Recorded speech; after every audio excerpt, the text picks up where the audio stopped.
Hello guys, welcome to online learning platform एविजन institute. This is Pawan Verma और आज फिर मैं आ गया हूं आपके पास 5 सवालों को लेकर। और ये 5 सवाल मैंने आपको ऑलरेडी दे रखे थे, तो मैं आज स्ट्रांगली ये कहना चाहूंगा कि 5 सवाल जो आपने किए होंगे बहुत ही इजी क्वेश्चंस था, राइट। बहुत ही इजी डूएबल क्वेश्चंस थे जो आपने कर दिए होंगे। हो सकता है कि किसी को थोड़ा सा टाइम ज्यादा लगा होगा या फिर किसी को एवरेज उससे ऊपर ज्यादा टाइम लगा होगा। तो मैं ये कहना चाहता हूं कि आप इस सोल्यूशन को जरूर देखिए, आपको एक शॉर्टकट अप्रोच पता चलेगा कि भाई कैसे कैसे क्वेश्चंस को डील किया जा सकता है, राइट। मैं ज्यादा समय लूंगा नहीं, आपको 5 सवाल है, 10 से 15 मिनट में ये खत्म करने की कोशिश करूंगा। तो बस मेरे को 15 मिनट चाहिए आपके। तो चलिए स्टार्ट करते हैं क्वेश्चन नंबर 1 से। जो क्वेश्चन आपके पास ऑलरेडी आए हुए थे, क्वेश्चन को पढ़ूंगा और सॉल्व करने की कोशिश करूंगा फटाफट। तो कह रहे हैं question number 1, income of A is 20% less than that of B and two income of C is and two नहीं आएगा यहाँ पे, सॉरी ये टू गलत हो गया।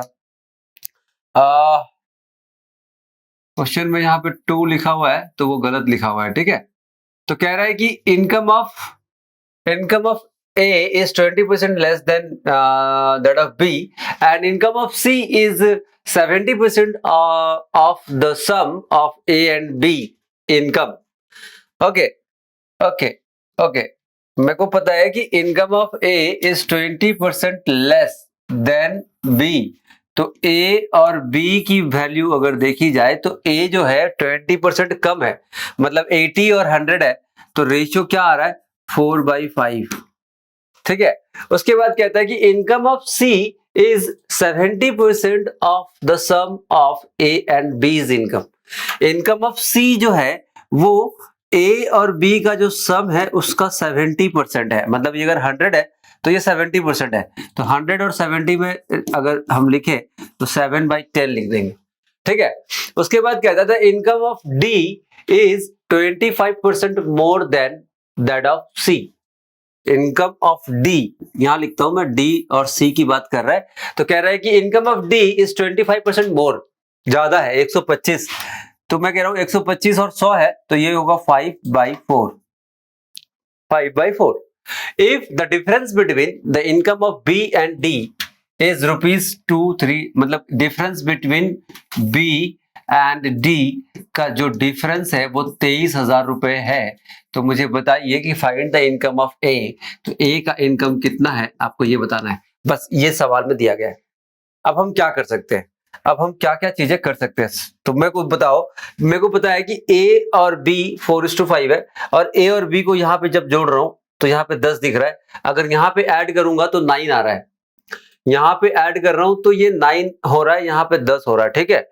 अब सी की बात करते हैं। सी यहाँ पे 4 है लेकिन सी यहाँ पे 7 है। तो ये जो टोटल आ रहा है, देखो समझो मेरी बात को, मैं जो बताना चाहता हूं उस बात को बढ़िया से समझो। ये जो टोटल आ रहा है 4/5, मतलब ये टोटल 9 है। a प्लस बी कितना है 9, और यहाँ पे c कितना है, c है यहाँ पे 4। तो 9 और 4 का अगर एलसीएम लेते हैं तो 36 अगर हम पकड़ के 36 से इसको मल्टीप्लाई कर देते हैं, 36 से इसको मल्टीप्लाई कर देते हैं, 36 से इसको भी मल्टीप्लाई कर देते हैं। तो 36 7 डाइज हो गया 210 प्लस 42 252, और ये हो गया 360, ये हो गया 360। अब a प्लस बी कितना आया 360 और a और b कितना है 4:5। तो 360 को 4 + 5 9 से अगर मैं डिवाइड कर दूं तो 9 से डिवाइड करूंगा तो 40 आएगा। इसको समझ आया। 360 a प्लस b था, तो a और b 4:5 है, तो 4 + 5 9, 9 से अगर मैं इसको डिवाइड कर दूं, 9 से अगर मैं इसको डिवाइड कर दूं, मैं लिखता हूं इस बात को कि अगर 360 को 9 से डिवाइड कर दूं तो एक यूनिट की वैल्यू आ रही है 40। तो 4 × 4 this will become 160 and this will become 4 × 5 is 200। तो 200 + 160 कितना होता है 360, ठीक है। अब देखो C की वैल्यू जो थी वो 252 थी। C की वैल्यू कितनी आई, 36 से मल्टीप्लाई किया दोनों को, तो 36 से मल्टीप्लाई किया था 252 आया। 250, तो C की वैल्यू यहाँ 4 है, तो 252 डिवाइड बाई 4 करता हूं, क्या करता हूं 252 डिवाइडेड बाई 4, तो आ गया 6 and 3 63।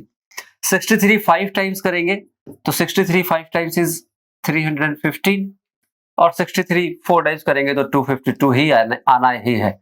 63 इंटू 4 करोगे तो 252 आएगा। तो मुझे पता चल गया कि डी का 315, ए का 160, बी का 200, सी का 252। मुझे डिफरेंस दिया हुआ है बी एंड डी का, डिफरेंस दिया हुआ है बी एंड डी। तो बी एंड डी कौन कौन सा है ये देखो, मैं कह रहा बी को देखो तो बी है 200 और डी कितना है 315। बी एंड डी का डिफरेंस दिया हुआ है तो मैं लिख रहा हूं भाई कि भाई डी है 315, डी है 315 और बी है 200। तो इसका डिफरेंस कितना आया, इसका डिफरेंस आया 115। 115 यूनिट इज इक्वल टू 230000। तो भाई 1 यूनिट इज 2000। मुझे पूछा क्या है, मुझे पूछा है ए की, यानी कि 160 की वैल्यू बतानी है। तो मैं कहता हूं कि भाई मैं क्या करूंगा, तो मैं करूंगा 230000 डिवाइडेड बाय 115 इनटू 160। तो दिस इज लाइक 2 टाइम्स 32,000 हमारा आंसर हो गया option A, option A. Right right. तो ये तरीके से हमने सॉल्व कर दिया। आई होप कि आपको मजा आया हो। Right right. तो इस तरीके से ऐसे क्वेश्चंस को मैं समझो, कॉन्सेप्ट को समझो। मैं और भी सवाल सॉल्व करूंगा तो मेरा अप्रोच कुछ ऐसा ही रहेगा सारे सवाल में। तो चलिए स्टार्ट करते हैं, दूसरा क्वेश्चन स्टार्ट करते हैं। फर्स्ट क्वेश्चन हो गया, कुछ समझ नहीं आई तो कमेंट कीजिए, समझ आई तो फिर अप्रिशिएट कीजिए, थोड़ा सा कुछ लिख के बताइए कि हाँ सर मजा आ गया। चलिए नेक्स्ट क्वेश्चन पे आते हैं। नेक्स्ट क्वेश्चन आपके सामने है, कह रहा है कि the income of X is 42% more than that of Y and the income of Z is 45% less than the sum of the income of XY.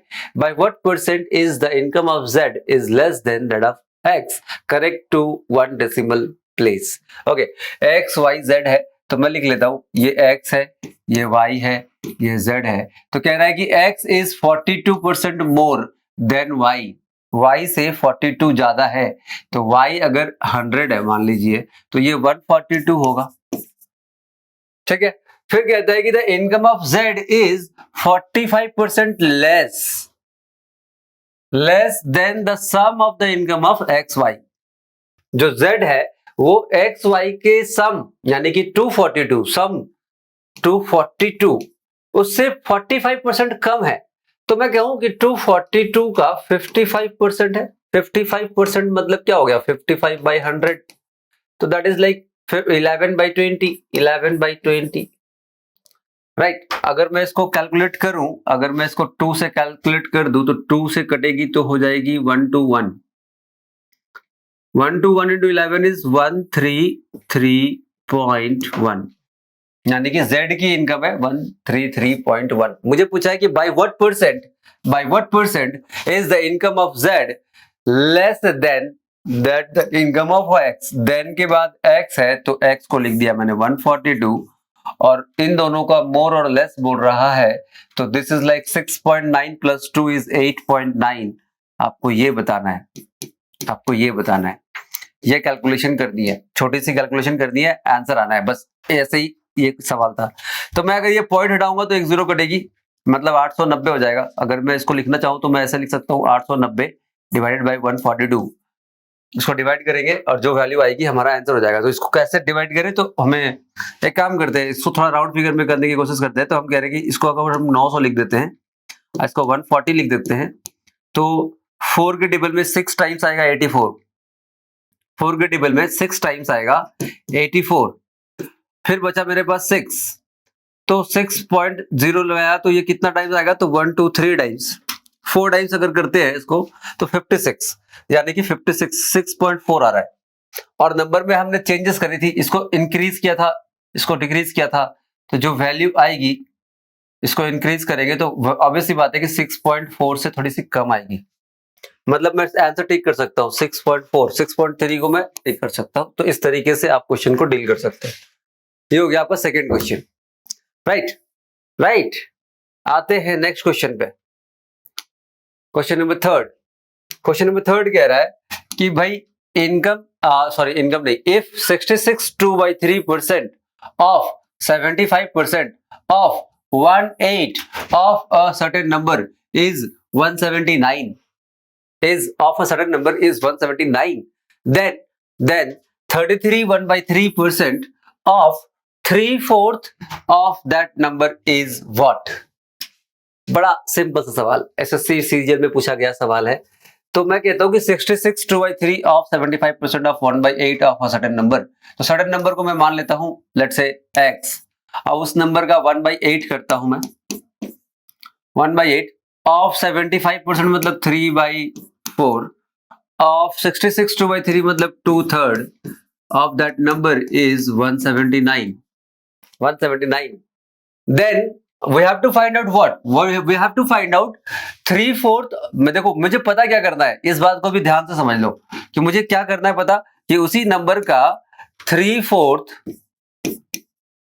और उसका 1/3 वैल्यू क्या होगी, ये वैल्यू पता करना है, ये वैल्यू हमें पता करना है।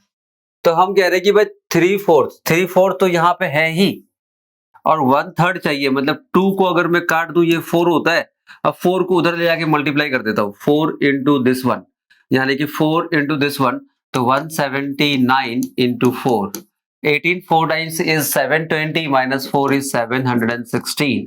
ये हमारा आंसर हो गया, ऑप्शन हमारा बी आंसर हो गया। मतलब जो हमें पूछा गया था देखो वही बच गया। क्या क्या बच गया, देखो ये 4 जो बची थी, 4 को मैं यहां लाके मल्टीप्लाई कर दिया, तो मेरे पास बच गया 3/4, मेरे पास बच गया 1/3, तो हमारा आंसर हो गया 716। We are done with this question. Right. मैं ज्यादा समय नहीं लूंगा आपका, और कुछ सवाल है वो भी देख लो क्या कहता है। अगर समझ नहीं आ रही है तो मेरे को प्लीज कमेंट करके बताइए कि सर ये कैसे हुआ, समझ नहीं आया। ओके, यहाँ पे आते हैं। कह रहा है कि the sum of two number is 520। Sum of two numbers is 520। If the bigger number is decreased by 4%, if the bigger number is decreased by 4% and the smaller number is increased by 12, then the number obtained are equal. Okay. दो number है, let's say मैं कहता हूं कि a plus b, उसकी value है 520। तो कह रहा है कि बिगर नंबर अगर डिक्रीज बाय 4% कर दूं, मैं कहता कि 96% ऑफ a कर देते हैं, 4% कम कर दिया मैंने, decreased by what, decreased bye 4, and the smaller number is increased by 12। Smaller number को 12% से बढ़ा देंगे तो हम कहते हैं 112% ऑफ b। तो ये दोनों इक्वल होते हैं। तो मुझे बताइए a बाई b यानी कि रेशियो बता दो कितना आ जाएगा। तो हम कहते हैं a by b will be 112 by 96, 112 by 96, correct. तो बेटा कैसे कटेगा, 16 के टेबल से ये कट रहा है 5 6 टाइम्स और 7 टाइम्स, तो मेरे को a और b का रेशियो मिल गया 7/6। तो बोल रहा है कि फाइंड द स्मॉलर नंबर। दोनों का सम कितना है 520। भाई a और b तो 7 और 6 कितना हो गया 13 से इसको डिवाइड कर दे, 520 डिवाइडेड बाई 13 तो आ रहा है 4040। तो मुझे 40 से इसको दोनों को मल्टीप्लाई अगर कर देता हूं तो मेरे को नंबर का पता चलता है। तो this is 280 and this is 6 4 times is 240, तो 400 और 520 हो जाता है। तो मुझे पूछा स्मॉलर नंबर बताइए, तो 240, ऑप्शन सी हमारा आंसर, ऑप्शन सी हमारा आंसर, राइट। तो ये क्वेश्चन भी सॉल्व हो गया। आते हैं नेक्स्ट क्वेश्चन पे। मैं आपका पहले कह रहा हूं कि बहुत टाइम, ज्यादा टाइम लूंगा नहीं, मैं कम से कम टाइम में आपको कुछ ऐसे इंफॉर्मेशन देके जाऊंगा जो आपके लिए फ्रूटफुल होगा। तो प्लीज आप वीडियो को फॉलो करें। मैं कह रहा हूं 15 से 20 मिनट का मैं टाइम लूंगा आपका डेली, और उसमें आपको कुछ ऐसी बातें बता के जाऊंगा जो आपको काम आए। यहां पे आते हैं। यहां पे कह रहा है कि 2 digit number AB is 60% of x। AB 2 digit का एक नंबर है जो क्या है 60% ऑफ x है। उसके बाद कहता है कि the 2 digit number formed by reversing the digit, reverse कर देते हैं अगर डिजिट को, अगर मैं रिवर्स कर दूं तो of AB is 60% more than that of x। अगर मैं इसको रिवर्स कर दूं, 2 डिजिट का नंबर है, अगर मैं इसको रिवर्स करता हूं तो this will be 60% more than x। 60% मोर कहने का मतलब क्या हो जाएगा, 160% ऑफ x हो जाएगा क्या, 60% मोर कह रहा था, है जी। और देखो नंबर के बारे में अगर बात करी जाए तो 2 डिजिट का नंबर है, 2 डिजिट का नंबर है, तो इसको कैसे कैसे लिख सकते हो ये भी तो देख लो। मैं आपको बताता हूं, जैसे कि मान लीजिए कि मैं कह रहा कि मान लीजिए कि 2 डिजिट नंबर है, कोई भी नंबर है, 34 है, तो ये है क्या, ये है 3 इंटू 10 प्लस 4, 3 इंटू 10 प्लस 4। जैसे मैंने लिखा कि 2 डिजिट नंबर है ए बी, तो ये क्या होगा, a इंटू 10 प्लस बी, यानी कि 10a प्लस बी। और अगर मैं लिख रहा हूं बी ए, तो ये क्या होगा, b इंटू 10 प्लस ए, यानी कि 10b प्लस ए, राइट। तो ये छोटी सी बात है जो आपको पता होना चाहिए। तो मैं कह रहा कि चलो ठीक है, यहाँ पे ये चीजें पता चल रही है, तो इस इक्वेशन को थोड़ा सा ब्रॉड करके लिखता हूं मैं, मतलब जो चीजें लिखा हूं उसको थोड़ा ब्रॉड करके लिखता हूं। तो मैं लिख सकता हूं कि 10a plus b divided by 10b plus a is equal to 60% of x। तो ये आपस में कट जाएगा यार, 60% of x by 160% of x। अब इसको अगर आपस में मैं कैंसिल कर दूं तो x x कट गया, ये हो जाएगा 3/8, 3/8 हो जाएगा। तो मल्टीप्लाई करके, क्रॉस मल्टीप्लाई करके ए और बी का रेशियो निकाल लो। दिस इज 80a, पूरा लिख दे रहा हूं आपके लिए मैं, 80a plus 8b is equal to 30b plus 3a। ये इधर आएगा तो कितना होगा, 77a is equal to 22b। तो a और a बाई बी की वैल्यू आ जाएगी, a बाई बी की वैल्यू आ जाएगी 22/77, दैट इज 2/7। ये आपकी वैल्यू हो गई ए बी की, यानी कि वो नंबर जो मेरे को था। अब देखो ये आप बोलोगे कि ये रेशियो आया हुआ है, भाई रेशियो अगर आया हुआ है, मैं कहता हूं कि कोई भी 2 डिजिट नंबर है, कोई भी 2 डिजिट अगर नंबर है तो सिंगल सिंगल डिजिट ही होगा। जैसे कि मेरे को a की वैल्यू 2 आई है, b की वैल्यू 7 आई है।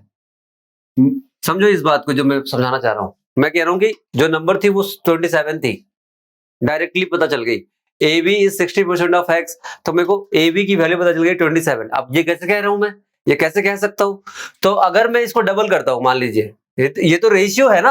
आप बोलेंगे सर ये तो रेशियो है 2:7, ओरिजिनल थोड़ी है ये। तो मैं कह रहा हूं ए बी जो है वो 2 डिजिट का नंबर है, अगर मैं इसको मल्टीप्लाई बाई 2 करता हूं तो ये 4 बन जाएगा, ये 14 बन जाएगा। अब 14 बन जाएगा मतलब 2 डिजिट का नंबर है यार, ये तो 4 बन गया, लेकिन ये 14 कैसे लिखोगे तुम, यहाँ पे 4 लिख दिया a की वैल्यू, तो b की वैल्यू को 14 कैसे लिखोगे, नहीं लिख पाओगे। तो नंबर मेरा वही बन गया, क्या बन गया, क्या बन गया, तो 7। और ये सॉरी यहाँ पे आते हैं, ये बन गया 2, ये बन गया 7, तो ये हो गया a, ये हो गया b, तो a b पता चल गया। तो a b is 60% of x, I have to find x। तो a b अब देखो ये जो बात पता चली, तो मुझे पता है कि a b यानी कि 27 जो है वो 60% ऑफ x है। तो x की वैल्यू बताइए, तो 5 से मल्टीप्लाई कर दोगे और ये 9, 5 into 9 is 45 is your answer, 45 is your answer. ठीक है, एक तो ये तरीका हो गया। एक तरीका और भी हो सकता है, एक तरीका ऐसा हो सकता है कि मान लीजिए कि इसको जब हम डिवाइड कर रहे थे तो ये वैल्यू आई थी मेरे को 3/8, 3/8, ठीक है। तो रेशियो 3/8 जब आई यहां पे, तो मुझे ये पता चल रहा है कि ए बी और बी ए दोनों मिला के कितना हो रहा है, 11, 8 + 3 11, और दोनों का डिफरेंस कितना होना चाहिए, तो दोनों का डिफरेंस होना चाहिए, नहीं नहीं, ठीक है, जो तरीका आपको बताया हमने उस तरीके से आप जाओगे तो ये भी शॉर्ट ही में ही है। मैं और कुछ ढूंढने की कोशिश कर रहा था, ठीक है, अगर कुछ मिलता है तो मैं फिर बताऊंगा। इसको समझ आया कि क्या किया मैंने, इजी। तो आंसर हमें मिल गया 40। हमें बोल रहा है कि फाइंड x, तो मैंने देखा कि 27, a b is 60% of x है, तो 60% मतलब 3/5 होता है, तो x की वैल्यू आ गई 45। तो ये आपका सॉल्व हो गया।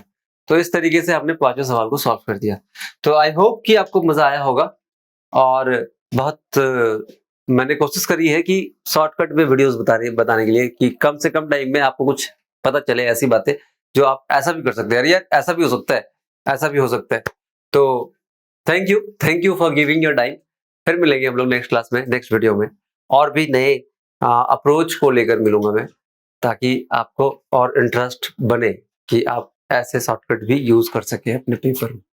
थैंक यू, फिर मिलते हैं हम।